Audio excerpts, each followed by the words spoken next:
Hello students, welcome to la excellence IAS academy. ఈరోజు మనం జనవరి 31 నాటి ఈనాడు న్యూస్ పేపర్లోని ఇంపార్టెంట్ కరెంట్ అఫైర్స్ గురించి డిస్కస్ చేద్దామండి. బిఫోర్ దట్ మనము ప్రీవియస్ క్లాస్లోని క్వశ్చన్ ఆఫ్ ద డే గురించి చూద్దాము. నూతన ఘన వ్యర్థాల నిర్వహణ నియమాలు 2026కు సంబంధించి ఈ క్రింది ప్రకటనలను పరిగణించండి. లాస్ట్ క్లాస్లో మనము new solid waste management rules 2026 గురించి డిస్కస్ చేయడం జరిగింది. ఆ కంటెక్స్ట్లో ఈ క్వశ్చన్ని ఫ్రేమ్ చేశాను అండి. రెండు స్టేట్మెంట్స్ని ఇక్కడ ఇచ్చాను. కరెక్ట్ స్టేట్మెంట్స్ని ఐడెంటిఫై చేద్దాం. స్టేట్మెంట్ 1, ఈ నియమాలు పట్టణ మరియు గ్రామీణ స్థానిక సంస్థలలో కఠినతరమైన వ్యర్థాల విభజన మరియు జవాబుదారీతనాన్ని అమలు చేస్తాయి. ఎస్, ఈ స్టేట్మెంట్ కరెక్ట్ అండి. ఎందుకంటే అర్బన్ మరియు రూరల్ లోకల్ బాడీస్ అంటే పంచాయతీలు మరియు మున్సిపాలిటీలు రెండిటిలోనూ కూడా ఈ new solid waste management rules అనేవి అప్లై అవుతాయండి. అండ్ రెస్పాన్సిబిలిటీ మరియు అకౌంటబిలిటీని ఫిక్స్ చేస్తాయి. సో స్టేట్మెంట్ 1 అనేది కరెక్ట్ అవుతుంది. సెకండ్ వన్, ఇవి ఘన వ్యర్థ ఉత్పత్తి వద్దనే తడి, పొడి, పారిశుద్ధ్య మరియు ప్రత్యేక సంరక్షణ వ్యర్థాలుగా 4 వర్గీకరణ విభజనను తప్పనిసరి చేస్తాయి. ఎస్, సాగ్రిగేషన్ అనేది మ్యాండేటరీగా సోర్స్ వద్దనే చేయడం ఈ 2026 రూల్స్లో చూడవచ్చండి. 4 కేటగిరీస్గా ఈ సాగ్రిగేషన్ ఉంటుంది. ఒకటి వెట్ వేస్ట్, రెండవది డ్రై వేస్ట్, మూడవది శానిటరీ వేస్ట్ అండ్ నాలుగవది specially handled waste. So second statement కూడా కరెక్ట్ అండి. సో ఆన్సర్ ఏమవుతుంది? C, both 1 and 2 are correct. ఈరోజు మన ఫస్ట్ ఆర్టికల్ చూడండి. నెలసరి పరిశుభ్రత ప్రాథమిక హక్కే. ఈ ఆర్టికల్ రీసెంట్గా సుప్రీంకోర్టు వెలువరించిన ఒక హిస్టారికల్ జడ్జిమెంట్ గురించి వివరిస్తూ ఉంది. అండర్ ఆర్టికల్ 21 మెన్స్ట్రువల్ హైజీన్ కూడా one of the fundamental right అని సుప్రీంకోర్టు స్పష్టం చేసింది. దీనికి సంబంధించిన ఇంపార్టెంట్ డీటెయిల్స్ ఇప్పుడు చూద్దాం. విద్యా సంస్థల ప్రాంగణాలలో శుభ్రమైన టాయిలెట్లు ఉండాలి. సరైన వసతులు కల్పించని యాజమాన్యాలపై చర్యలు తప్పవు. సుప్రీంకోర్టు చరిత్రాత్మక తీర్పు. చదువుకునే అవకాశం అందరికీ కల్పించే విద్యా హక్కు, లింగ సమానత్వ హక్కు, జీవన హక్కు కోవలోనే మహిళలు, బాలికలకు నెలసరి శుభ్రత కూడా ప్రాథమిక హక్కేనంటూ సుప్రీంకోర్టు చరిత్రాత్మక తీర్పు వెలువరించింది. ఈ క్రమంలో రాష్ట్రాలు, కేంద్రపాలిత ప్రాంతాలు, పాఠశాలలకు justice JB Pardiwala, justice R Mahadevan ధర్మాసనం శుక్రవారం పలు ఆదేశాలు జారీ చేసింది. ఈ గైడ్లైన్స్ లోని కొన్ని కీ పాయింట్స్ ని చూస్తే పాఠశాలల్లో విద్యార్థినులకు పర్యావరణ హితమైన రుతురుమాళ్లు అంటే శానిటరీ నాప్కిన్స్ ను ఉచితంగా అందించాలని తెలిపింది. అందరికీ కనీస పారిశుద్ధ్య సౌకర్యాలు కల్పించాలి అని, శుభ్రమైన టాయిలెట్లను బాలికలకు, బాలురకు, దివ్యాంగులకు విడివిడిగా ఏర్పాటు చేయాలి అని స్పష్టం చేస్తూ 126 పేజీల తీర్పును వెలువరించింది. ఈ తీర్పు న్యాయ వ్యవస్థలో భాగమైన వారి కోసం మాత్రమే కాదు, సహాయం అడిగేందుకు సంకోచించే విద్యార్థినులు, నిధుల కొరత కారణంగా సహాయం చేయలేని స్థితిలో ఉన్న ఉపాధ్యాయుల కోసం కూడా అని ధర్మాసనం వ్యాఖ్యానించింది. ప్రభుత్వ, ప్రైవేటు విద్యా సంస్థలు ఈ ఆదేశాలను పాటించాలి అని స్పష్టం చేసింది. బాలబాలికలకు వేర్వేరుగా టాయిలెట్లు ఏర్పాటు చేయకపోతే ప్రైవేటు పాఠశాలలు గుర్తింపు కోల్పోవాల్సి ఉంటుంది అని హెచ్చరించింది. ఋతుక్రమ ఆరోగ్య హక్కు అనేది రాజ్యాంగంలోని అధికరణం 21 కిందకు వచ్చే జీవన హక్కులో భాగమని వ్యాఖ్యానించింది. So menstrual health, menstrual hygiene అనేది one of the fundamental right under article 21 అని సుప్రీంకోర్టు ఒక historical and landmark judgement ను వెలువరించింది. బాలికలకు సరియైన సౌకర్యాలు లేకపోవడం వల్ల వారి చదువు, ఆరోగ్యం, గౌరవం దెబ్బతింటాయని, ఇది సమానత్వ హక్కుకు కూడా విరుద్ధమని న్యాయస్థానం అభిప్రాయపడింది. టాయిలెట్లను ఏర్పాటు చేయడంలో, ఋతురుమాలను ఉచితంగా అందించడంలో రాష్ట్రాలు విఫలమైతే వాటిని జవాబుదారులుగా నిలబెడతామని స్పష్టం చేసింది. అలానే పురుషులను కూడా చైతన్యపరచాలి అని సుప్రీంకోర్టు అభిప్రాయపడింది. విద్యా ప్రాంగణాలు కేవలం బాలికలు, మహిళా టీచర్లకే పరిమితం కావని, వాటిల్లో బాలురు, పురుష ఉపాధ్యాయులు, ఇతర సిబ్బంది ఉంటారు అని ధర్మాసనం పేర్కొంది. అందువల్ల బాలికల ఋతుక్రమ సమస్యలను అర్థం చేసుకునేలా, ఆయా సందర్భాలలో గౌరవప్రదంగా, సున్నితంగా స్పందించేలా వారందరినీ చైతన్యపరచాలి అని అభిప్రాయపడింది. మనుషుల శారీరక ధర్మాలపై బాలురకు అవగాహన కల్పించాలని కూడా ధర్మాసనం తెలిపింది. ఈ కంటెక్స్ట్లోనే ఆర్టికల్ 21కి సంబంధించిన మరికొన్ని డీటెయిల్స్ని చూద్దాము అండి. The expanding heart of fundamental రైట్స్గా దీనిని భావించవచ్చు అండి. సుప్రీంకోర్టు ఈ ఆర్టికల్ 21కి సంబంధించి అనేక రైట్స్ని డెరైవ్ చేయడం జరిగింది. సో వీటిని కన్ఫర్డ్ రైట్స్ అంటారు. అంటే ఒరిజినల్ కాన్స్టిట్యూషన్లో వీటికి సంబంధించి ఎక్స్ప్లిసిట్గా మెన్షన్ చేయకపోయినా కూడా సుప్రీంకోర్టు కొన్ని ఫండమెంటల్ రైట్స్ను డెరైవ్ చేస్తూ ఉంటుంది. వాటిని మనము కన్ఫర్డ్ రైట్స్ అంటాము. ముఖ్యంగా ఆర్టికల్ 21ని వినియోగించి సుప్రీంకోర్టు అనేక ఫండమెంటల్ రైట్స్ని డెరైవ్ చేసింది. అందుకే ఆర్టికల్ 21ని మనము the expanding heart of fundamental rights అని పిలుస్తూ ఉంటాము. ఆర్టికల్ 21 ఏం చెప్తుంది అండి? రైట్ టు లైఫ్, జీవించే హక్కును ప్రసాదిస్తుంది. అయితే సుప్రీంకోర్టు ఏం చెప్పింది? Right to life is not a mere existence. అంటే కేవలం జీవించడమే కాదు జీవించే హక్కు అంటే, లివ్ విత్ డిగ్నిటీ, గౌరవప్రదంగా జీవించడం అనేది ఫండమెంటల్ రైట్ లో ఒక భాగము అని సుప్రీంకోర్టు స్పష్టం చేసింది. సో ఆ లివ్ విత్ డిగ్నిటీ అనే పదాన్ని ఉపయోగించుకుని సుప్రీంకోర్టు అనేక ఫండమెంటల్ రైట్స్ ని డెరైవ్ చేయడం జరిగింది. ఎస్పెషల్లీ రైట్ టు ప్రైవసీ కావచ్చు, క్లీన్ ఎన్విరాన్మెంట్ కావచ్చు, అండ్ ఇప్పుడు ఈ మెన్స్ట్రువల్ హెల్త్ అనేది కూడా డిగ్నిటీకి భంగం కలగకూడదు అని సుప్రీంకోర్టు డెరైవ్ చేయడం మనం చూడవచ్చు. Right to life and personal Liberty, ఇందులో హ్యూమన్ డిగ్నిటీ అనేది కోర్ కాంపోనెంట్ గా సుప్రీంకోర్టు భావిస్తూ ఉంటుంది. అండ్ రీసెంట్ గా 2025-26లో ఈ కాంపోనెంట్ ని ఉపయోగించుకుని అనేక ఫండమెంటల్ రైట్స్ ని డెరైవ్ చేయడం జరిగింది. అందులోని ఇంపార్టెంట్ వన్స్ చూద్దాము. వెరీ ఇంపార్టెంట్ వన్ ఇప్పుడు మనం చెప్పుకుంటూ ఉన్నాము, రైట్ టు మెన్స్ట్రువల్ హెల్త్ అని. సో ఇది doctor Jaya Thakur versus union of India case కి సంబంధించి మనము ఈ రైట్ టు మెన్స్ట్రువల్ హెల్త్ అనేది చూడవచ్చు. ముఖ్యంగా ఇందులో ఫ్రీ శానిటరీ ప్యాడ్స్ ని మ్యాండేటరీగా అందించాలి అని, క్లాసెస్ 6th నుంచి 12th విద్యార్థినులకు, అలానే ఇన్ఫ్రాస్ట్రక్చర్ మ్యాండేట్, ప్రతి స్కూల్లోనూ కూడా functional, gender separated and disabled friendly toilets ను ఏర్పాటు చేయాలి అని, అండ్ ఎంహెచ్ఎం కార్నర్స్ అంటే మెన్స్ట్రువల్ హైజీన్ మేనేజ్మెంట్ కార్నర్స్ ని ప్రతి స్కూల్లోనూ ఏర్పాటు చేసి అందులో spare uniforms, inner wears and disposable bags for emergencies అనేవి ఏర్పాటు చేయాలి అని సుప్రీంకోర్టు చారిత్రాత్మక తీర్పునిచ్చింది. To ensure dignity and reduces drop outs, ఈ పాయింట్ చాలా చాలా కీలకం అండి. మనకి మెయిన్స్ ఆన్సర్ రైటింగ్ లో ఇది ఉపయోగపడుతుంది. రీసెంట్ సర్వే ప్రకారం అంటే 2025లో రిపోర్ట్స్ ని మనం చూస్తే, రూరల్ ఇండియాలో girl children on an average every month 2 to 5 days school drop out అవుతున్నారు. దీనికి కారణం ఈ మెన్స్ట్రువల్ టాబూకి సంబంధించి మనం చూడవచ్చు. అలానే రిప్రొడక్టివ్ ట్రాక్ట్ ఇన్ఫెక్షన్స్ ని అరికట్టడం కూడా కీలకం. ఎందుకు అంటే రైట్ టు హెల్త్ అనేది కూడా one of the fundamental right under article 21 కాబట్టి. ఈ ఇయర్ ఎగ్జామ్ లో ఈ కేస్ కి సంబంధించి ఇంపార్టెంట్ అండి, doctor Jaya Thakur versus union of India case. అలానే మే 2025లో రీసెంట్ గా Amar Jain versus union of India కేసులో supreme court right to digital access అనేది one of the fundamental right గా అభివర్ణించింది. Inclusive digital KYC for persons with disabilities essential for banking and education. కొన్ని సందర్భాలలో చూపు సరిగా లేని వారికి లేదా యాసిడ్ అటాక్ బాధితులకు, వీరందరికీ ఈ కేవైసీ నామ్స్ ఇబ్బంది కలిగించే అంశాలుగా ఉన్నాయి కాబట్టి వాళ్ళందరినీ కూడా ఇందులో ఇంక్లూజివ్ చేసే విధంగా నామ్స్ ని రివైజ్ చేయాలి అని ఆర్బీఐ మరియు సెబీకి సుప్రీంకోర్టు గైడ్ లైన్స్ ఇవ్వడం జరిగింది. So right to digital access మనం చూడవచ్చు. అలానే జూలై 2025లో రైట్ టు మెంటల్ హెల్త్ అనేది కూడా one of the fundamental right గా సుప్రీంకోర్టు చెప్పింది. ఇది కూడా one of the landmark judgement గా చెప్పుకోవచ్చు. Sukhdev Saha versus the state of Andhra Pradesh కేసులో సుప్రీంకోర్టు ఈ విధంగా వ్యాఖ్యానించింది. రైట్ టు మెంటల్ హెల్త్ అనేది కూడా one of the key fundamental right అని అభివర్ణించింది. Mandated counsellors in institutions more than 100 students addresses stress and suicide risk. ఇటీవల కాలంలో విద్యార్థులలో ఈ సూసైడ్ టెండెన్సీస్ ఎక్కువగా పెరిగిపోతున్నాయి. కొన్ని గణాంకాల ప్రకారం భారతదేశంలో రైతుల కంటే ఎక్కువగా విద్యార్థులు సూసైడ్ చేసుకుంటున్నారు అని హెచ్చరిస్తూ ఉన్నాయి.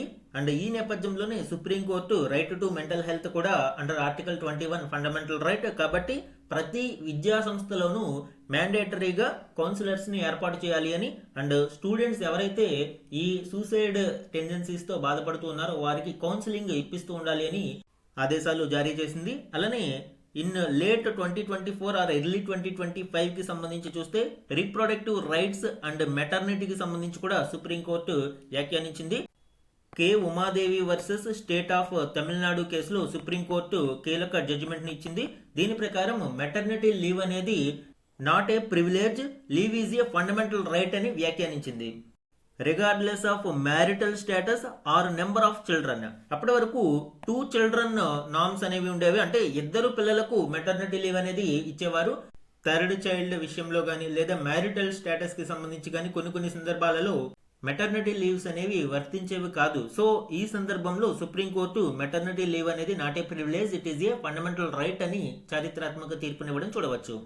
ఇవే కాకుండా మరికొన్ని హిస్టారికల్ కోర్ ఫ్యాసెట్స్ ని చూస్తే రీసెంట్ గా 2017లో right to privacy case K Puttaswamy versus union of India కేసుని చూడవచ్చు. అలానే రైట్ టు లైవ్లీహుడ్ 1985లోనే ఈ కేసుకి తీర్పు ఇచ్చారు. ఇది కూడా వెరీ ఇంపార్టెంట్ కేసు అండి. Olga Tellis versus Bombay municipal corporation కేసులో రైట్ టు లైవ్లీహుడ్ ని ఫండమెంటల్ రైట్ గా సుప్రీంకోర్టు డెరైవ్ చేయడం జరిగింది. అలానే క్లీన్ ఎన్విరాన్మెంట్ కేసుకి సంబంధించి వన్ ఆఫ్ ద హిస్టారికల్ కేసుగా MC Mehta versus union of India కేసుని వ్యాఖ్యానించవచ్చు.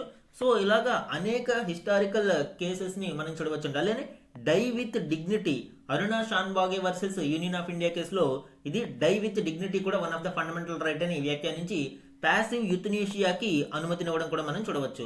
సో ఇవన్నీ కూడా supreme court under article 21 right to life లో డెరైవ్ చేయడం జరిగింది. దీనికి హిస్టారికల్ కేసుగా మనము common cause versus union of India కేసుని చెప్పవచ్చండి. దో అరుణా షాన్బాగే కేసు యొక్క డీటెయిల్స్ ఆధారంగానే దీనిని తీర్పు ఇచ్చినా కూడా మనకి హిస్టారికల్ కేసుగా ఈ common cause versus union of India case 2018 కేసుకి సంబంధించి మనం చూడవచ్చు. సో ఇది ఆర్టికల్ 21 కి సంబంధించిన రీసెంట్ అండ్ హిస్టారికల్ ఫ్యాసెట్స్ గురించి డిస్కస్ చేయడం జరిగింది. ఈ ఇయర్ ఎగ్జామ్లో వెరీ ఇంపార్టెంట్ టాపిక్ అవుతుందండి ఇది. మన నెక్స్ట్ ఆర్టికల్ చూడండి. ద్రవ్య లోటు 8.55 లక్షల కోట్లు, బడ్జెట్ అంచనాతో పోలిస్తే 54.5%. ఈ ఆర్టికల్ ఫిస్కల్ డెఫిసిట్ కి సంబంధించిన కీలక గణాంకాలను వివరిస్తుంది. ఇందులోని ఇంపార్టెంట్ డీటెయిల్స్ ఇప్పుడు చూద్దాం. బిఫోర్ డిస్కసింగ్ ద టాపిక్ ముందు మనము government budget deficit and types గురించి చూద్దామండి. అసలు ఫిస్కల్ డెఫిసిట్ ద్రవ్యలోటు అంటే ఏంటి? టోటల్ ఎక్స్పెండిచర్ లోంచి టోటల్ నాన్ బారోడ్ రిసిప్ట్స్ అంటే రెవెన్యూ రిసిప్ట్స్ మరియు నాన్ డెట్ క్యాపిటల్ రెండింటిని తీసివేయగా మనకి ఈ ద్రవ్యలోటు అనేది వస్తుంది. అంటే మొత్తం ఖర్చులోంచి రెవెన్యూ రిసిప్ట్ రెవెన్యూ ఆదాయాన్ని మరియు నాన్ డెట్ క్యాపిటల్ రిసిప్ట్స్ లో కూడా డెట్ రిసిప్ట్స్ కాదు నాన్ డెట్ రిసిప్ట్స్ ని తీసివేయగా వచ్చేదానినే మనము ఫిస్కల్ డెఫిసిట్ అంటాము. ఈ ఫిస్కల్ డెఫిసిట్ ద్రవ్యలోటు అనేది total borrowing requirement of the government for the year. ఈ ఆర్థిక సంవత్సరంలో గవర్నమెంట్ కు ఇంకా ఎంత బారోయింగ్ అవసరం అవుతుంది అనేది ఫిస్కల్ డెఫిసిట్ ద్వారా తెలుస్తుంది. ఇక second one revenue deficit. Revenue లోటు అనేది మనకి రెవెన్యూ ఎక్స్పెండిచర్ అంటే శాలరీస్, సబ్సిడీలు, ఇంట్రెస్ట్ పేమెంట్స్ ఇలాంటివన్నీ రెవెన్యూ ఎక్స్పెండిచర్ లో అంటాం మనము. రెవెన్యూ ఎక్స్పెండిచర్ లోంచి రెవెన్యూ రిసిప్ట్స్ అంటే ట్యాక్సెస్ నుంచి, ఫీజెస్ నుంచి ఇలాంటి రెవెన్యూ రిసిప్ట్స్ ని తీసివేయగా వచ్చేదానినే మనము రెవెన్యూ డెఫిసిట్ అంటాము. ఇది జనరల్ గా day to day administration short fall కి సూచిస్తుంది. సో రెవెన్యూ లోటు ఎక్కువ ఉండే కొద్దీ అడ్మినిస్ట్రేషన్ అనేది భారంగా మారుతుంది. ఇక ప్రైమరీ డెఫిసిట్ అంటే ప్రాథమిక లోటు అనగా ఫిస్కల్ డెఫిసిట్ నుంచి మనము ఇంట్రెస్ట్ పేమెంట్స్ ని తీసివేయగా వచ్చేదానినే ప్రాథమిక లోటు అంటాము. అంటే ఇంట్రెస్ట్ పేమెంట్స్ అంటే గత సంవత్సరాల తాలూకు వడ్డీలను మనం చెల్లించాము కాబట్టి ఈ ఇయర్ కరెంట్ ఇయర్ బారోయింగ్ కి మనము కావాలి అంటే ఈ ప్రైమరీ డెఫిసిట్ ఆధారంగా తెలుస్తుంది. అందుకే ఓవరాల్ ఫిస్కల్ డెఫిసిట్ నుంచి ఇంట్రెస్ట్ పేమెంట్స్ ని తీసివేస్తే కరెంట్ ఇయర్ బారోయింగ్ అనేది మనకి అర్థమవుతుంది. ఇక ఎఫెక్టివ్ రెవెన్యూ డెఫిసిట్ అంటే ఏంటి? మనకి రెవెన్యూ డెఫిసిట్ నుంచి గ్రాంట్స్ ఫర్ క్యాపిటల్ అసెట్స్ ని తీసివేయగా వచ్చేదానినే ఎఫెక్టివ్ రెవెన్యూ డెఫిసిట్ ఈఆర్డి అని పిలుస్తారు. అంటే కేంద్రం రాష్ట్రాలకు గ్రాంట్స్ ఇలాంటివి ఇస్తూ ఉంటుంది క్యాపిటల్ అసెట్స్ ఫార్మేషన్ కోసం. సో ఇది ఒక రకమైన పెట్టుబడి లాంటిది కాబట్టి దీనిని తీసివేస్తేనే వచ్చేది ఎఫెక్టివ్ రెవెన్యూ డెఫిసిట్ అనేది భావన. సో ఈఆర్డి అనేది కూడా క్యాలిక్యులేట్ చేస్తూ ఉంటారు. సో ఇవి మేజర్ బడ్జెట్ డెఫిసిట్ టైప్స్ అండి. ఇందులో ఇప్పుడు ద్రవ్యలోటు ఫిస్కల్ డెఫిసిట్ గురించి ఇక్కడ డిస్కస్ చేద్దాము. దేశ ద్రవ్యలోటు 2025 డిసెంబర్ చివరకు 8.55 లక్షల కోట్లుగా నమోదైంది. ఇది అప్ టు డిసెంబర్ 2025 కి మాత్రమే. 2025-26 ఆర్థిక సంవత్సరానికి ద్రవ్యలోటు జీడిపిలో 4.4% లేదా 15.69 లక్షల కోట్లుగా ఉండవచ్చని కేంద్రం అంచనా వేసింది. ఈ అంచనాలలో తాజా గణాంకాలు 54.5%కి సమానం. అంటే మొత్తం 15.69 లక్షల కోట్లుగా ప్రభుత్వం అంచనా వేసింది ఈ ఫైనాన్షియల్ ఇయర్ కి 25-26 కి సంబంధించి. అండ్ ఈ ఫైనాన్షియల్ ఇయర్లో 54.5% 2025 డిసెంబర్ నాటికి సరిపోయింది. అంటే 8.55 లక్షల కోట్లుగా నమోదైంది. అండ్ ఇంకొక మెట్రిక్ ఇక్కడ చూస్తే 2024-25 ఇదే సమయంలో ద్రవ్యలోటు బడ్జెట్ లక్ష్యంలో 56.7%గా ఉంది. అంటే ఇప్పుడు కొంత పాజిటివ్ ఎఫెక్ట్ని ఇక్కడ చూడవచ్చు. లాస్ట్ ఇయర్ బడ్జెట్లో ఇది చూస్తే సుమారు 56.7%గా ఉంది. ప్రస్తుతం అయితే ఇది కేవలం 54.5%గానే ఉంది. ప్రభుత్వ ఆదాయ వ్యయాల వ్యత్యాసాన్ని ద్రవ్యలోటుగా పరిగణిస్తారు. Controller general of accounts CGA గణాంకాల ప్రకారం డిసెంబర్ చివరకు ప్రభుత్వానికి 25.25 లక్షల కోట్ల ఆదాయం వచ్చింది. బడ్జెట్ అంచనాలలో ఈ మొత్తం 72.2%కి సమానం. ఇందులో కూడా పన్నుల రూపేణ 19.39 లక్షల కోట్లు, అలానే పన్నేతరాలు అంటే నాన్ ట్యాక్సెస్ రూపంలో 5.39 లక్షల కోట్లు లభించాయి. రుణరహిత పెట్టుబడి సాధనాలలో 46,047 కోట్లు సమకూరాయి. ఇక ఏప్రిల్ నుంచి డిసెంబర్ 2025కి సంబంధించి చూస్తే ఈ నెలలలో పన్ను ఆదాయంలో వాటా రూపేణ రాష్ట్రాలకు 10.38 లక్షల కోట్లు బదిలీ చేశారు. 2024-25 ఇదే కాలంలో బదిలీ చేసిన మొత్తం కంటే ఇది 1.37 లక్షల కోట్లు అధికం. సో లాస్ట్ ఫైనాన్షియల్ ఇయర్తో కంపేర్ చేసినప్పుడు ఇక్కడ 1.37 లక్షల కోట్లు అధికంగా రాష్ట్రాలకు పంపిణీ జరిగింది. ఇక ఎక్స్పెండిచర్ సైడ్ చూస్తే ఏప్రిల్ నుంచి డిసెంబర్లో మొత్తం ప్రభుత్వ వ్యయాలు 33.8 లక్షల కోట్లకు చేరాయి. బడ్జెట్ అంచనాలలో ఇవి 66.7%కి సమానం. ఇందులో 25.93 లక్షల కోట్లు రెవెన్యూ వ్యయాలు కాగా 7.87 లక్షల కోట్లు పెట్టుబడి వ్యయాలు. రెవెన్యూ వ్యయాలలో 9.11 లక్షల కోట్లు వడ్డీ చెల్లింపులకు, 3.17 లక్షల కోట్లు ప్రధాన రాయితీలకు వెచ్చించారు. సో ఈ విధంగా ఎక్స్పెండిచర్ మరియు రిసిప్ట్స్ సైడ్ మనం చూసాము. సో ఓవరాల్ ఫిస్కల్ డెఫిసిట్ గురించి చూసాము. బడ్జెట్ అంచనాలకి ప్రస్తుతం 54.5%కి ఇప్పుడు చేరుకోవడం డిసెంబర్ 2025 నాటికి చూడవచ్చు. సో ఇది గవర్నమెంట్ ఫిస్కల్ డెఫిసిట్కి సంబంధించిన ఇంపార్టెంట్ డీటెయిల్స్ అండి. నెక్స్ట్ వన్ చూడండి. భారత్కు ఏటా 8 నుంచి 10 బిలియన్ డాలర్ల ప్రపంచ బ్యాంకు రుణాలు. రీసెంట్గా వరల్డ్ బ్యాంక్ మరియు భారతదేశం న్యూ కంట్రీ పార్ట్నర్షిప్ ఫ్రేమ్వర్క్ CPFను ప్రకటించడం జరిగింది. అందులోని ఇంపార్టెంట్ డీటెయిల్స్ ఇప్పుడు చూద్దాం. వచ్చే 5 ఏళ్ల పాటు ఏటా 8 నుంచి 10 బిలియన్ డాలర్ల మేర రుణాలు ఇవ్వడానికి ప్రపంచ బ్యాంకు అంగీకరించింది. అంటే సుమారు 72,800 నుంచి 91,000 కోట్ల రూపాయల రుణాలు ఇవ్వడానికి ప్రపంచ బ్యాంకు అంగీకరించింది. ఆ మేరకు కొత్త కంట్రీ పార్ట్నర్షిప్ ఫ్రేమ్వర్క్ CPFను ప్రపంచ బ్యాంకు గ్రూప్, భారత్ ప్రకటించాయి. ఒక అభివృద్ధి చెందిన ఆర్థిక వ్యవస్థగా మారాలన్న మన దేశ లక్ష్యానికి అనుగుణంగా తదుపరి వృద్ధి దశను వేగవంతం చేసేందుకు ఈ రుణాలు సహాయపడతాయి. వికసిత భారత్ లక్ష్యానికి అనుగుణంగా CPF ఉంది అని ఆర్థిక మంత్రి నిర్మలా సీతారామన్ అభిప్రాయపడ్డారు. ప్రైవేటు పెట్టుబడులకు ప్రభుత్వ నిధులను జతచేసి గ్రామీణ, పట్టణ భారత్లో మరిన్ని ఉద్యోగాలను సృష్టించడంపై CPF దృష్టి సారిస్తుంది అని ఆమె అన్నారు. ప్రపంచ బ్యాంకు ప్రెసిడెంట్ అజయ్ బంగా నేతృత్వంలోని బృందంతో జరిపిన చర్చల అనంతరం ఆర్థిక మంత్రి ఈ వ్యాఖ్యలు చేశారు. సో ఈ న్యూ కంట్రీ పార్ట్నర్షిప్ ఫ్రేమ్వర్క్కి సంబంధించి డీటెయిల్స్ ఇప్పుడు చూసామండి. ఈ కంట్రీ పార్ట్నర్షిప్ ఫ్రేమ్వర్క్కి సంబంధించి మరిన్ని డీటెయిల్స్ చూద్దామండి. Supporting India's Viksit Bharat vision by 2047, financing $8 to 10 billion annually, approximately $50 billion in 5 years. Core objective ఏంటి? Faster private sector led job creation for youth and women. ఈ CPS యొక్క స్ట్రాటజిక్ అవుట్కమ్స్ గురించి చూస్తే rural prosperity and resilience, investing in people especially human రిసోర్సెస్ని అభివృద్ధి చేయడం కోసం health, education, upskilling for job ready work force etcetera, అలానే urban transformation, energy security and infrastructure. ఇవన్నీ కూడా మనకి ఈ CPS ఫ్రేమ్వర్క్లో భాగంగా చూడవచ్చు. Partnership model beyond traditional lending. It is also focuses on knowledge sharing, technical assistance, leveraging private capital. And immediate implementation కూడా start అయింది అండి. ప్రధానమంత్రి స్కిల్లింగ్ ప్రోగ్రామ్ కొరకు $830 మిలియన్ లోన్ని ప్రొవైడ్ చేయడం జరిగింది అప్గ్రేడ్ ITS కోసం. అలానే Maharashtra resilient agriculture project especially precision farming and digital టెక్నాలజీని ఇంప్లిమెంట్ చేయడం కోసం ఈ ప్రాజెక్ట్లో $490 మిలియన్ ఇక్కడ మనకి ఈ సిపిఎస్ ప్రాజెక్ట్ ఫ్రేమ్వర్క్ ద్వారా అందించబడుతుంది. మన నెక్స్ట్ ఆర్టికల్ చూడండి. సంచార్ సాథీతో 1.5 కోటి మొబైల్ నెంబర్లు బ్లాక్ వెల్లడించిన కేంద్ర ప్రభుత్వం. ఈ ఆర్టికల్ మనకి ఇటీవల కేంద్ర ప్రభుత్వం తీసుకువచ్చిన ఒక సైబర్ సెక్యూరిటీ యాప్ సంచార్ సాథీకి సంబంధించిన కీలక డీటెయిల్స్ ని వివరిస్తుంది. ఇందులోని ఇంపార్టెంట్ పాయింట్స్ ఇప్పుడు చూద్దాం. బిఫోర్ దట్ మనము ఈ సంచార్ సాథీ యాప్ గురించి డిస్కస్ చేద్దామండి. Citizen centric mobile security and fraud prevention app గా దీనిని లాంచ్ చేయడం జరిగింది.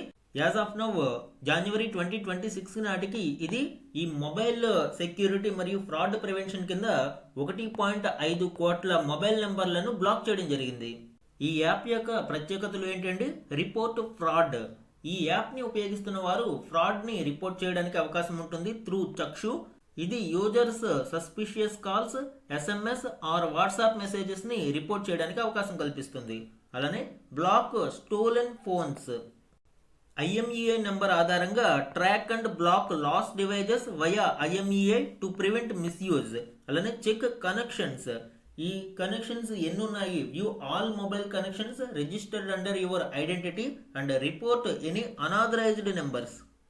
అలానే know your mobile, verify handset authenticity before purchase via IMEI and reconnection services. Request reconnection for disconnected numbers with in 90 days. ఒకవేళ number కానీ disconnect అయితే 90 days లోపు ఈ యాప్ ని ఉపయోగించి రీకనెక్ట్ చేసుకోవడానికి అవకాశం కల్పిస్తుంది. Accessibility and usage. Free download in play store and Apple store. అలానే 21+ లాంగ్వేజెస్ లో ఇది అందుబాటులో ఉంది. వెబ్ పోర్టల్ యాక్సెస్ కూడా అందుబాటులో ఉంది.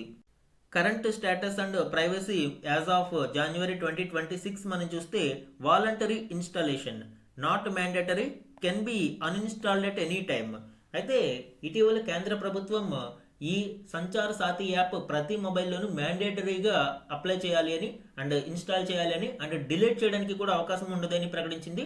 కానీ ప్రైవసీ ఇష్యూస్ మరియు పబ్లిక్ నుంచి అవుట్రేజ్ రావడంతో వెనకడుగు వేసింది. ఓన్లీ వాలంటరీ ఇన్స్టాలేషన్ మాత్రమే ఇప్పుడు ఈ సంచార్ సాథీ యాప్ లో చూడవచ్చు.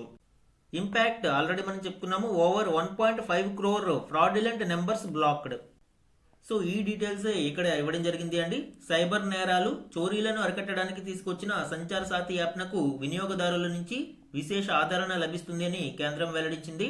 ఇప్పటి వరకు 2 కోట్ల మందికి పైగా సంచార్ సాథీని డౌన్లోడ్ చేస్తున్నట్లు కమ్యూనికేషన్ల శాఖ మంత్రి పేర్కొనడం చూడవచ్చు. ఈ యాప్ సహాయంతో చట్ట వ్యతిరేక, అనుమానాస్పద కార్యకలాపాలతో సంబంధమున్న 1.52 కోట్ల మొబైల్ నంబర్లను బ్లాక్ చేశామన్నారు. మోసపూరిత సిమ్లతో ముడిపడి ఉన్న 27 లక్షల వాట్సాప్ ఖాతాలతో పాటు ఇతర డిజిటల్ కమ్యూనికేషన్ ప్లాట్ఫామ్లను కూడా బ్లాక్ చేసినట్లు పేర్కొన్నారు. సో సంచార్ సాథీ యాప్కి సంబంధించిన ఇంపార్టెంట్ డీటెయిల్స్ అండి. ఈరోజు ఇంపార్టెంట్ వన్ లైనర్ కరెంట్ అఫైర్స్ని చూద్దాము. 2025-26 ఆర్థిక సర్వేను 2026 జనవరి 29న కేంద్ర ఆర్థిక మంత్రి నిర్మలా సీతారామన్ పార్లమెంటులో ప్రవేశపెట్టారు. ప్రధాన ఆర్థిక సలహాదారు వి అనంత నాగేశ్వరన్ ఆధ్వర్యంలో 2025-26 ఆర్థిక సర్వే రూపొందింది. అంతర్జాతీయంగా ఒడిదుడుకులు, వాణిజ్య ముప్పులు వెంటాడుతున్న భారత్లో వచ్చే ఏడాది ఆర్థిక వృద్ధి రేటు పరుగులు తీనుంది అని ఆర్థిక సర్వే వెల్లడించింది. 2026-27 ఏడాదిలో ఆర్థిక వృద్ధి 6.8% నుంచి 7.2% మధ్య ఉండవచ్చని తెలిపింది. అయితే వినియోగం, పెట్టుబడుల్లో స్వల్ప తగ్గుదల కారణంగా ప్రస్తుత ఆర్థిక ఏడాది వృద్ధి రేటు అయిన 7.4% కంటే వచ్చే ఏడాది స్వల్పంగా నెమ్మదించనుంది అని తెలిపింది. నెక్స్ట్ వన్, మహారాష్ట్రలో జరిగిన విమాన ప్రమాదంలో ఆ రాష్ట్ర ఉప ముఖ్యమంత్రి ఎన్సీపీ అధినేత అజిత్ పవార్ 2026 జనవరి 28న దుర్మరణం పాలయ్యారు. ఆయనతో పాటు మరో 4 చనిపోయారు. బారామతి విమానాశ్రయం సమీపంలో ఈ దుర్ఘటన జరిగింది. 1959 జూలై 22న అజిత్ పవార్ జన్మించారు.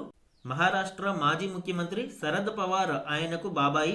6 సార్లు మహారాష్ట్ర ఉప ముఖ్యమంత్రి పదవిని చేపట్టి అజిత్ పవార్ రికార్డు సృష్టించారు. 1991 నుంచి అజిత్ పవార్ బారామతి అసెంబ్లీ నియోజకవర్గం నుంచి పోటీ చేస్తున్నారు. 8 పర్యాయాలు ఇక్కడి నుంచే శాసనసభకు ఎన్నికయ్యారు. నెక్స్ట్ వన్, ఇంధన రంగంలోని ప్రభుత్వ, ప్రైవేటు దిగ్గజ సంస్థలు ONGC మరియు రిలయన్స్ ఇండస్ట్రీస్ జట్టుకట్టాయి. చమురు, గ్యాస్ అన్వేషణ, వెలికితీత కోసం ఉపయోగించే రిగ్గులు, సరఫరా నౌకలు, లాజిస్టిక్స్, ప్రత్యేక సముద్ర గర్భ సామాగ్రి లాంటి వనరులను సంయుక్తంగా పంచుకునే ఒప్పందంపై 2 కంపెనీలు సంతకాలు చేశాయి. నెక్స్ట్ వన్, గణతంత్ర దినోత్సవం నాడు ఢిల్లీలోని కర్తవ్య పథ్లో నిర్వహించిన కవాతులు, ఊరేగించిన శకటాలలో అత్యుత్తమమైన వాటికి కేంద్ర ప్రభుత్వం 2026 జనవరి 28న అవార్డులు ప్రకటించింది. 3 సైనిక విభాగాల కవాతులో నావీదళం, రాష్ట్రాలు, కేంద్రపాలిత ప్రాంతాల నుంచి వచ్చిన శకటాలలో గణేష్ నిమజ్జనం ఇతివృత్తంతో రూపొందించిన మహారాష్ట్ర శకటం ఉత్తమ బహుమతికి ఎంపికయ్యాయి. సో ఇవి ఈరోజు ఈనాడు న్యూస్ పేపర్లోని వన్ లైనర్ కరెంట్ అఫైర్స్. ఈరోజు మన క్వశ్చన్ ఆఫ్ ద డే గురించి చూడండి. ఇటీవలి డాక్టర్ జయా ఠాకూర్ వర్సెస్ భారత ప్రభుత్వం కేసు కింది వాటిలో దేనికి సంబంధించినది? ఈ రోజు క్లాస్లో మనము doctor Jaya Thakur versus government of India case గురించి డిస్కస్ చేయడం జరిగింది. Exam point of view very important case అండి. సో ఆ కంటెక్స్ట్లో ఇక్కడ ఈ క్వశ్చన్ ని ఫ్రేమ్ చేశాను. 4 ఆప్షన్స్ ని ఇచ్చాను. కరెక్ట్ ఆప్షన్ ని ఐడెంటిఫై చేసి ఆన్సర్ ని కమెంట్ సెక్షన్ లో కమెంట్ చేయండి. ఇది ఈ రోజు ఈనాడు న్యూస్ పేపర్లోని ఇంపార్టెంట్ కరెంట్ అఫైర్స్ మీద daily analysis. Thank you for watching.